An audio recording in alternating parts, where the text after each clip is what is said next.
With the recent downfall, overthrow of the Assad government regime in Syria, we're talking about over 50 years of control. Of course, immediately creates chaos, disruption. But the big question rises, where is this headed? Will it create more upheaval, or will there be greater order in the world and the countries around that area, which of course are going through its own upheavals? The Middle East, Israel, under attack by Iran and its proxies, which of course has taken a big hit now with Syria's fall. Hezbollah, Hamas. And of course, when you look around the world and you see the disruption in many countries. So they're the short-term things that we look at, but the long-term. Is there a way to understand these events in broader context?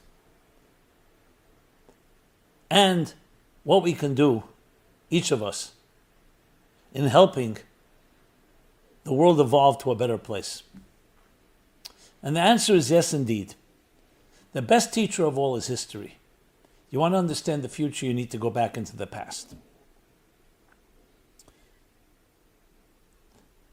So I turn to the Bible, as many do, as millions do. The biblical events, in many ways, planted the seeds and are the roots of the events that are happening today. Not just today, throughout history. Confrontations didn't begin in the 21st or 20th century. So we go back to the story of Jacob and Esau, the twin brothers, born to the biblical Isaac and Rebekah. And they were battling not just as adults and not just as children in their mother's womb. The Bible tells us there are two nations inside you, Rebekah. Two archetypes. Brothers, twins, but alter egos. One will be a scholar, a sincere, wholesome, introspective individual, a man of the books. The other will be a hunter, a warrior. So though they are brothers, they represent very two different ends of the spectrum. And indeed, they battle. And ultimately, they do reconcile, at least partially. But we're told that they represent two archetypes, two forces that would dominate throughout history and affect us all, both personally, globally, and cosmically. And that they would ultimately make their peace. So all the convulsions you see in the world around us, in many ways, is playing out in macrocosm, what was happening in microcosm with these two individuals, who weren't individuals, two nations. So let's review that a bit, and we can then apply that in the most fascinating way to events of today in a very seamless way, without forcing anything. What indeed was their battle? What were they fighting about?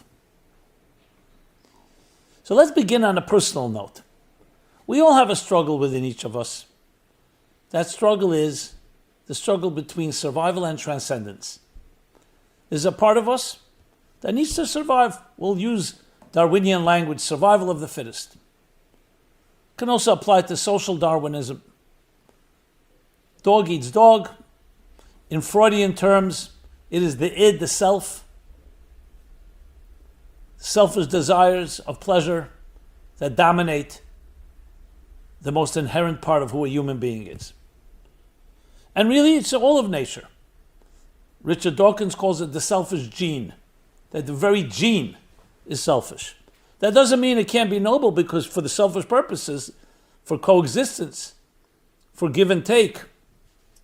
So if I get something, I give something in return. But ultimately, it's about survival. That's the driving force. But we have another voice within us. is called the transcendent voice. It's a voice that survival is not enough. We need love, values, ideology, idealism, all the values we cherish. Freedom, human rights, dignity, respect, and less love. And they often conflict, because when you love someone, are you still in the survival of the fittest mode? So some people, even biological evolutionary thinkers, will say, yes, even love is a part of the selfish gene, because it's an extension of you in some ways, making you better. But there's another viewpoint, that there is something greater, and that we are essentially transcendent beings. Yes, we have a physical side, and therefore there's a selfish voice within us. And there's a battle going on between the two. Who will dominate?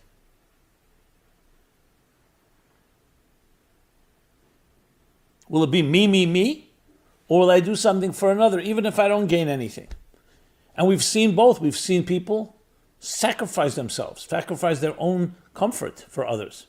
And others who would not sacrifice anything, would sell their mother if it was good for them. So clearly you see these two voices. And that is Jacob and Esau fighting within us. Now this doesn't mean one is good or one is evil. Because survival is not necessarily an evil thing. It's evil if it becomes destructive and you step on others and you hurt others to save yourself. But you can harness that. We all need to protect ourselves.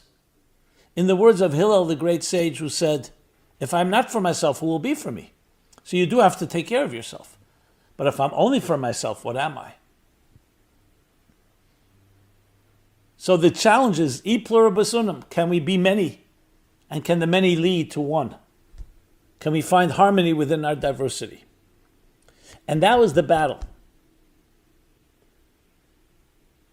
Ultimately, we need a balance between the two. You can say the battle between religion and science, which became dominant especially during the Enlightenment, 17th, 18th century, is very much the same. And I'm not talking about a corrupt religion, which was really the essence of what the battle was initially. I'm talking about faith and understanding that we need to answer to some higher authority. Or, the other extreme, we're self-made people, there is no God, and we'll work it out ourselves. There's a battle going on between the two. Moral relativism versus absolute morality. So the battle rages on so many different levels. So taking it from the individual to the global, nations of the world, the wars that have been fought. So yes, very often a war is about dominance, money, control, power. But there's always some ideology behind it. Even the distorted and obscene vision of Nazi ideology was that the Aryan race is the pure race, and that has to dominate, and everyone else have to be slaves or eliminated. We all understand how antithetical that is. Just to contrast that with the words of the Declaration of Independence, all people all people are created equal. All men, meaning all people, are created equal. And by virtue of the Creator have inalienable rights. And no one person is better than another. There you have right there two conflicting theories. So if you go through history, the idea of dominance, of superiority, which has so much control, maybe the driving force of so many wars, deluding or convincing yourself that our race is superior and has to dominate, that may mean masking simple greed and selfishness to control, power, ego, arrogance, is only checked when you have the humility to answer to something greater than yourself. Abraham struggled with this. The grandfather of Jacob and Esau struggled with this.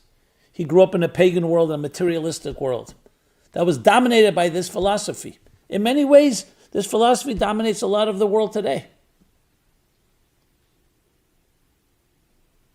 You see that when it comes to money and to power. Just go into any courthouse and see the amount of litigation going on. Materialism is a very powerful force. And that includes money and possessions and power and control and everything that and our equity, as it's called. But we all know there's another voice. So cynics dismiss that voice. Comes down to you could buy anyone. That's what the cynic will say. Everybody's values can be compromised if the price is right. Others will say that's not true. There are people that will not sell themselves, their families, their values. It may be a minority, but there's enough. And we definitely conceptually all feel that resonates more to stand for something rather than just me, me, me. Even though we may resort and we may gravitate sometimes to the lowest common denominator. That's the battle. All this is encompassed in the Jacob and Esau battle.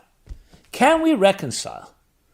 In a way, not just reconcile, can we integrate the material and the spiritual of our lives?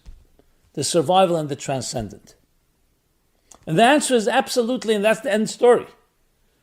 But to get to the end, we've been going through conflicts and wars, personally, interpersonally, nationally, and globally. Because if you think of it simply, and this may sound naive and simple, 8 billion people on this planet. Why do some people feel they need to kill others? Why do they feel that, why the others are a threat to them? So of course they'll say because you attacked us first. You took our land, you took our this, you took our that. Some will say it's the ideology because God wants us to cleanse this world from infidels. I mean, I'm not going to go through every argument, but bottom line is, there's a lack of humility and recognizing that we're all created by God. How about that? Fine, you want to inspire, educate, by all means, but not dominate, and definitely not become violent. So when you see fall of nations, a rise and fall of nations, that's the criteria and the barometer we need to use. To understand it well, we need to look at where is it headed. And I quoted the Declaration of Independence very deliberately. The United States is not a perfect country, and its people are not perfect, by no means. But that statement that all of us are created equal, and we all have inalienable rights, was not just said for Americans, and not just for whites, and not just for one race or color or culture, for every human being on this earth. Something inspired these founding fathers. It actually worked against them because it ultimately was the basis for abolishing slavery. And it's really based on the Bible. That's what Abraham was teaching his children and his grandchildren. But we have the conflict because we still have the self. We still have our own interests. And then we see, one second, you were creating the divine image, so was I. But you know what? I want your property. I want your, I feel I should dominate. That's the conflict. So when you see a country like Syria fall, and everyone agrees, Assad, his father, were oppressive. The way they controlled was by removing dissent, by imprisoning, by torture. I mean, the worst possible way, with their secret police. Not the only country that has done that. So when you see a fall, of course, chaos ensues. But we'd like to hope for that this is for the better. And perhaps a government can rise that will be more recognizing of the dignity of every individual. This is not a contradiction to Islam or Christianity or whatever faith you're from. On the contrary, that's what faith dictates. Every human being created in the divine image. When I hear about the Abraham Accords, we hear about the Abraham Accords, countries who were at war and considered Islam and Judaism or Israel and its neighbors as being impossible to reconcile. No, that's a taste of the future. So the battle between Jacob and Esau is a battle for the future. What does the future hold? More of the same? Or can we see a progress? And I would say we absolutely see progress. Because as much as there are still wars going on, and tensions, and hatred, and violence, we don't need proof. We see what's been happening the last year, and before that. But generally speaking, the trajectory is one of progress. Christianity once terrorized the world. And it was tamed. with the United States and then other Christian countries. The same can happen with radical Islam. And same will happen. But we can't just be bystanders. We need to be part of the process. We need to demand that. And when we see an overthrow of a government, of a country, we have to push in every way possible. I'm not saying all of us have political connections, but the mindset and the standard, especially with technology today, has to be that we have to join voices. Yes, time has come. Let Syria become a shining example of what a country can be. I know it sounds naive, it sounds like impossible with all the factions. But everyone thought all the thousands of years that it would be impossible to stop wars. And things have become better. There's more work to be done. That's why we're talking about it. So Jacob and Esau give us actually a vision of the future. First of all, telling us this conflict is not new. Secondly, telling what the real story of the conflict is ultimately the battle between matter and spirit. If you wish, between the divine and the diabolical, between higher purpose and survival. And we're not looking to eliminate or annihilate one or the other. The body and soul have to come together. The physical world has to become the fuel for spiritual energy. In other words, we have to spiritualize the material world by recognizing that it's not me. It's not my needs that drives existence. What drives existence is the mission of your life, the mission to serve, the mission to bring light, love, goodness, wherever you go. To respect the dignity of every soul and its rights. And if you feel there's something that you disagree with, or something that needs to be corrected, find ways to inspire, to educate. Obviously, I'm not getting now into self-defense. If you're under attack, you need to protect yourself. But the biggest goal of all is that light will ultimately dispel darkness. We'll be coming to the holiday of Hanukkah shortly, which, interesting, is a battle between the same two type of forces, the Maccabees and the Syrians.